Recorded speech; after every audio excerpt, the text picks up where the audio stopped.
Como é que é feita essa contagem? A gente vai conferir agora. É no Tribunal Superior Eleitoral em Brasília, onde está a central de dados e informações das eleições no Brasil. E é nesta sala, com câmeras e monitoramento 24 horas, onde chegam todos os votos do eleitor armazenados nas urnas eletrônicas de todo o país.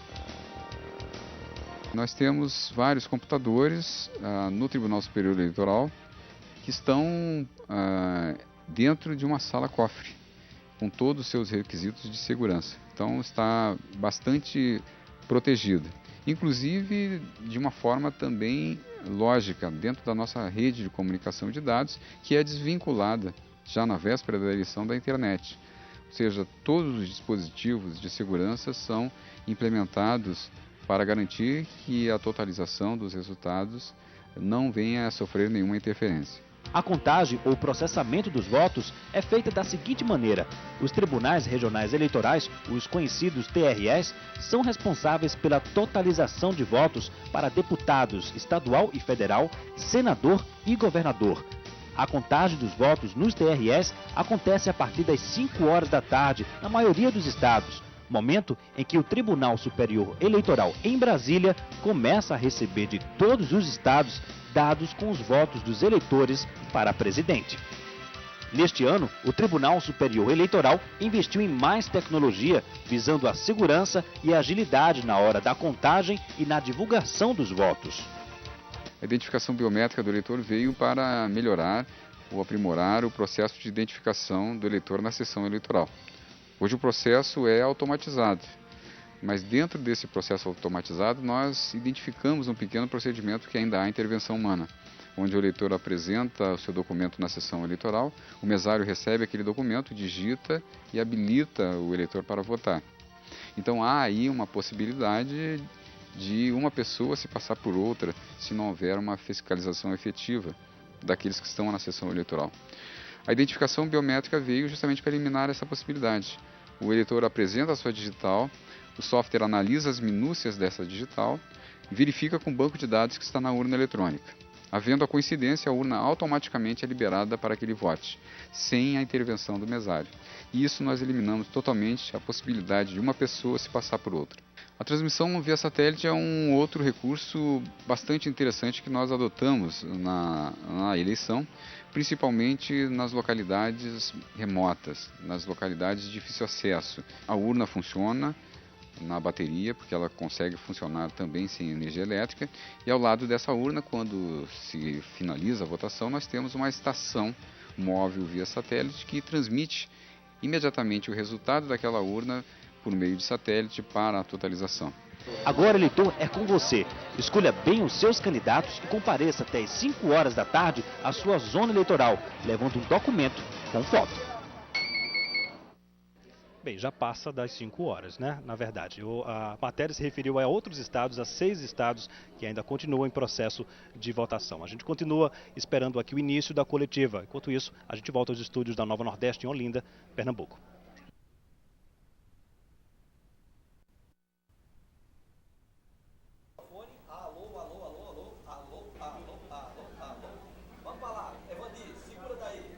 Já está saindo as primeiras intenções, né, na boca de urna.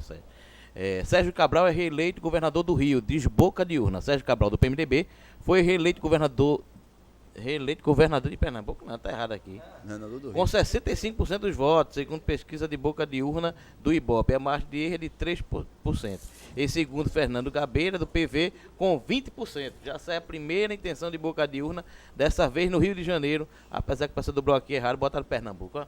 É essa daí, viu, Fernanda? Não, tem informações aqui também no Twitter. O repórter André Galindo postou no Twitter que, segundo a pesquisa de boca de urna, Eduardo Campos será reeleito com 79%. Jabas tem 18%, né? Exatamente. Boca de urna do Ibope. Repete o que eu estou falando, que eu não sei se o pessoal está ouvindo aí, não. Bom, aqui, informações no Twitter, o repórter André Galindo postou que, segundo a boca de urna, Eduardo Campos será reeleito com 79%.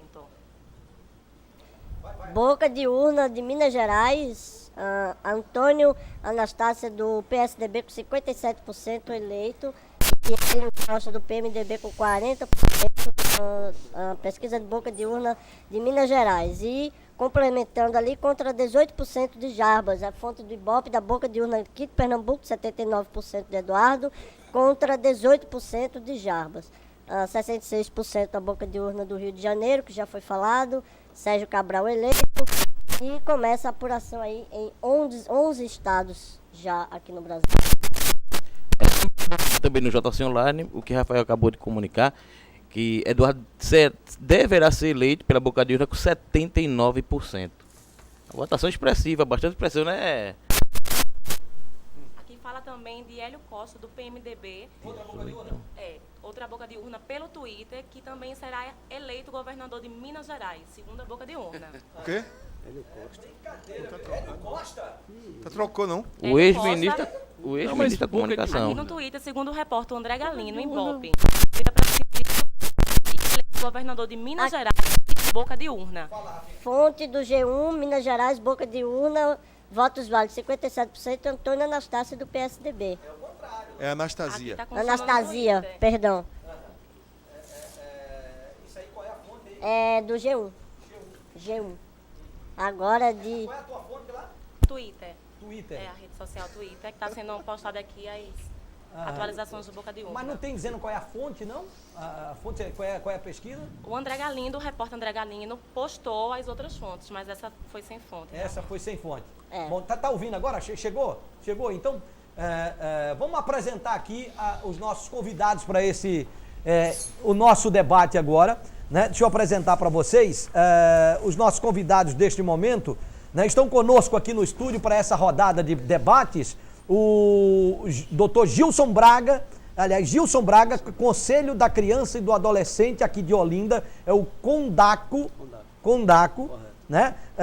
Walter Costa, pesquisador, estudioso, político também, né? Conhece a fundo essa questão de geopolítica de nosso estado. Né? Convidamos também o doutor Joaquim Dantas, que é procurador do estado. Nós falamos muito hoje aqui, doutor Joaquim, dessa questão da judicialização da campanha, dessas campanhas, da campanha deste ano.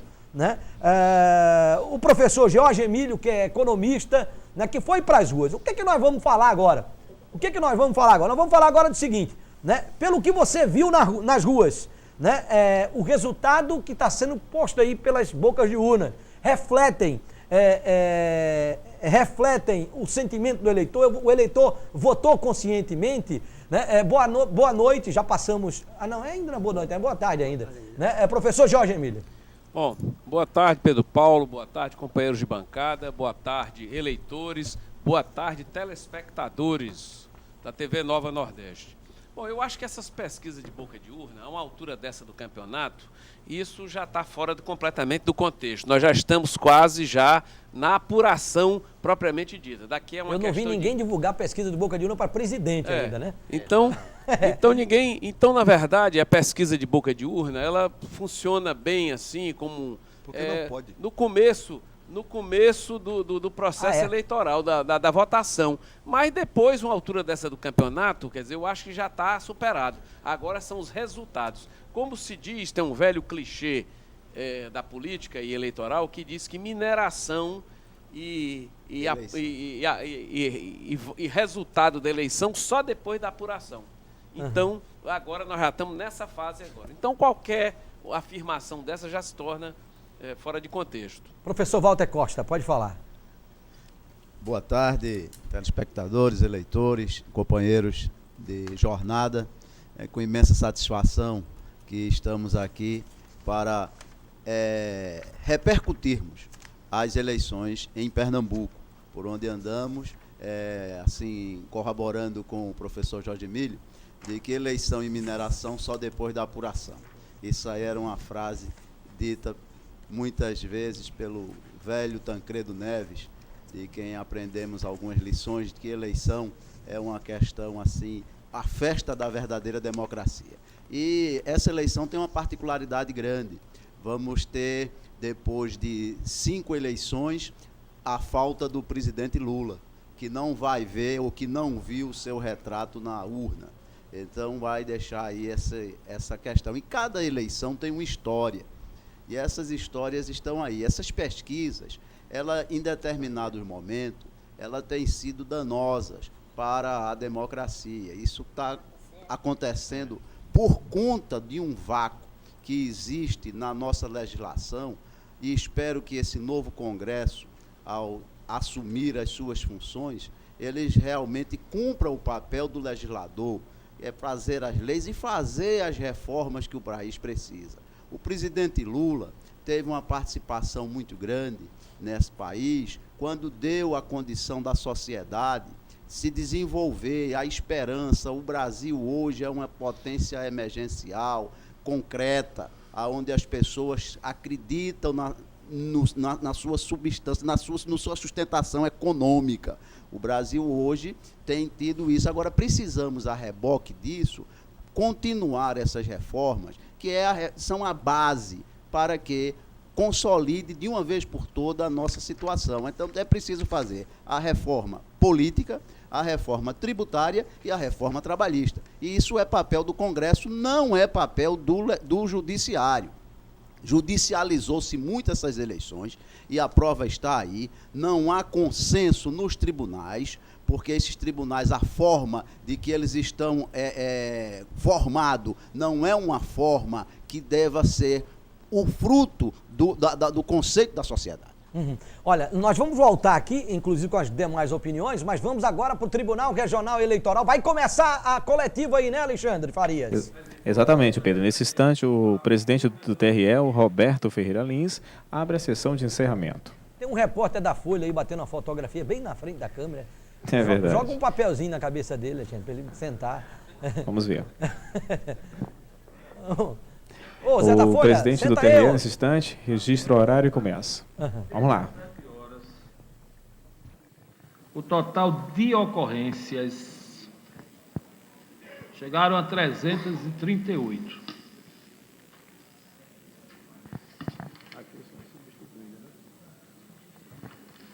Foram substituídas em todo o estado de Pernambuco. Qual é o total de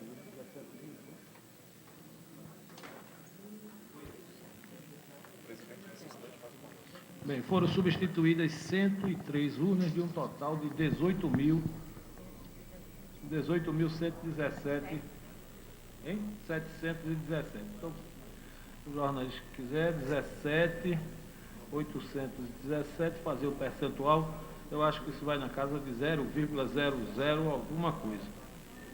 0,4, né, Alexandre? Foi divulgado aí agora. É o menor. Exatamente, 0,4.